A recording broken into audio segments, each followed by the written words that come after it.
Hey guys, what's up? Angren with another Diablo 4 Season 10 PTR video, and today I want to show you a new and cool speed farm build, the Rushing Claw with your Eagle main spirit hall. So the main Eagle hall got changed with Season 10, that casting an Eagle skill or waiting shoots 6 storm feathers now. So we're also gonna shooting the storm feathers with our Rushing Claw now, and I basically pumped all into our Eagle skill potency main hall. So we will get a lot of damage. So if we have our Rushing Claw activated, our primary Eagle spirit hall, and also our loyalties mantle, we have around 2.7 million as a base hit, and also we're gonna do a crit strike with every hit. So this is a really cool and good speed build. I completed hit 69 in like 1 minute 30, but I could do it faster, so I can maybe go for 1 minute. And I think it will also be a pretty good season 10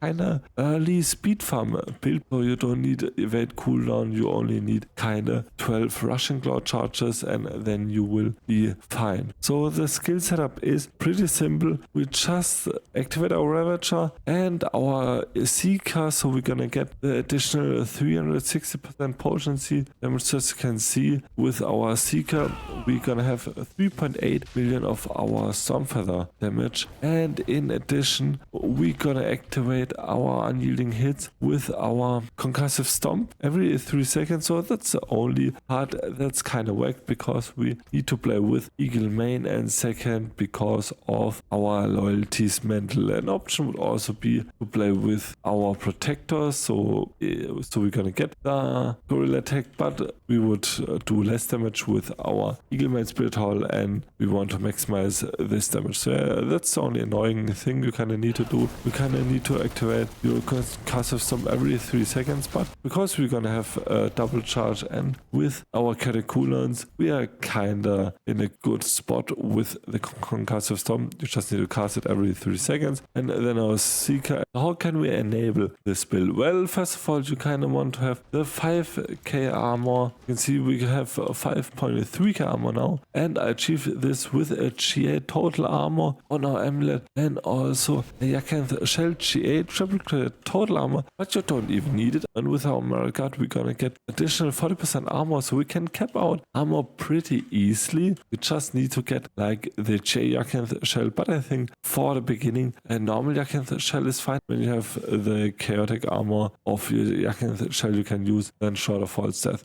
In addition, we also have a chaotic loyalties mantle and the Rushing Claw as our chaotic armor, and for our weapon we're gonna have the aspect of redirected force quarter stuff. So because of aspect of redirected force, I'm also thinking about it if I should include my armored hide with all of the cooldown reduction going on, so I will have maximum crit strike damage with it. And because of our Eagle secondary hall, we're gonna get a constant 140% damage multi for it. At the beginning, if you don't have chaotic armor, you can play with the Rushing Claw. I think I will also play with that as a speed farm build. At the season 10 start, I will also try to either play with the Eagle build, or I will try a chaotic blaster build. So for legendary gear, we're gonna have also the Stormfeather potency on all of our items, so we're gonna get more damage with our Stormfeathers. We're also gonna have the primary Eagle spirit hall potency on our weapon with crit strike damage, max life, and dexterity. And for gloves we have some attack speed, all res, and max life. Because I'm still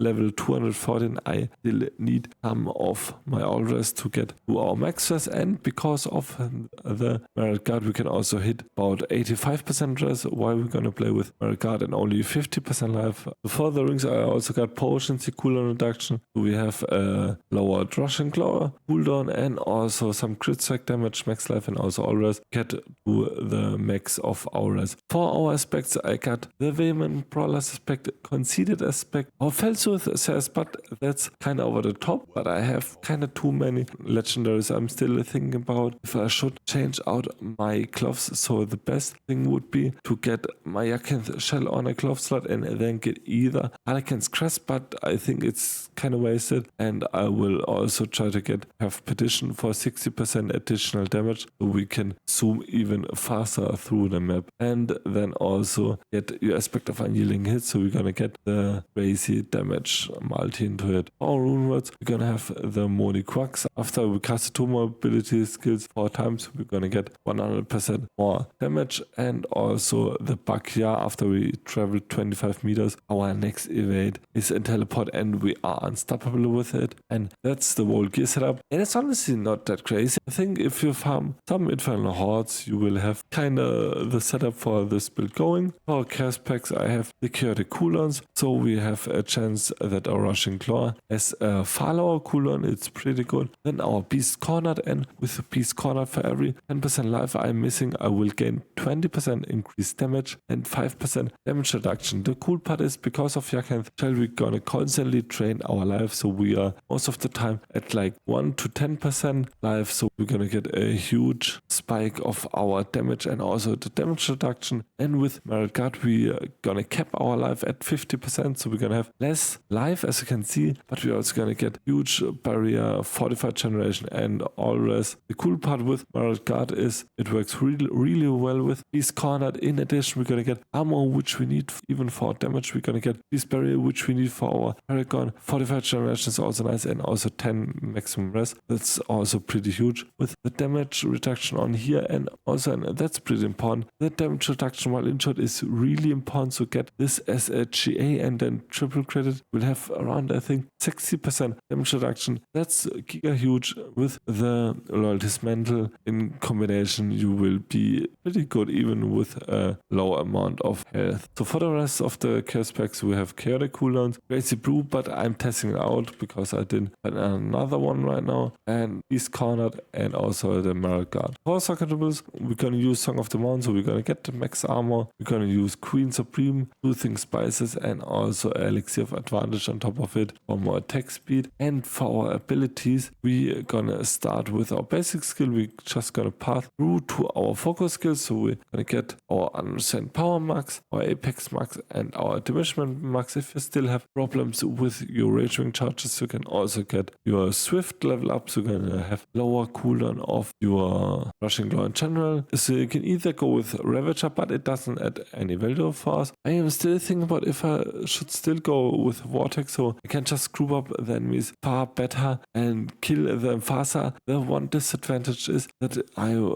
break the connection to the next enemy, so I can hop just through the pits. Yeah, I need to test this out. And for defensive skills, I think I will switch also to Armored Hide, so we're gonna have the max of our block chance for our aspect of redirected force, some damage reduction with Perseverance, concussive stomp, counterattack with the crit damage, and also 1 point of Patient Guard. For potions skills, we're gonna have just 1 point of Rushing Claws, also the invasive Rushing Claw, max into Potent, Brilliance, and Acceleration. For our ultimate skills, we're gonna have max Resolution, Supremacy, and Intricacy. You can see I still have 6 points left because yeah, we kind of don't need them. I will still try some things out and also get max into your Seekers, also the Glyph, and also for your key passive, get Vital Strikes for 80% increased damage to vulnerable enemies. So for our Paragon board, we're gonna have the Talon as our first setup. We're gonna pass through to the second board, then we're gonna take our Revealing, and also we're gonna take our Fitness Cleave. For our next board, we're gonna take Convergence as also our Spirit. We're gonna get the bonus of Convergence max with our non-physical damage node and also with our Penny node. And for the second last board, take Vicious Shields as also Check Bloom for some further potency. And for the last board, we're gonna take your Sapping. For Mercenaries right now, I only have Rahir and Alkin. I will still optimize them until the start of season 10. So I hope I could show a cool little showcase of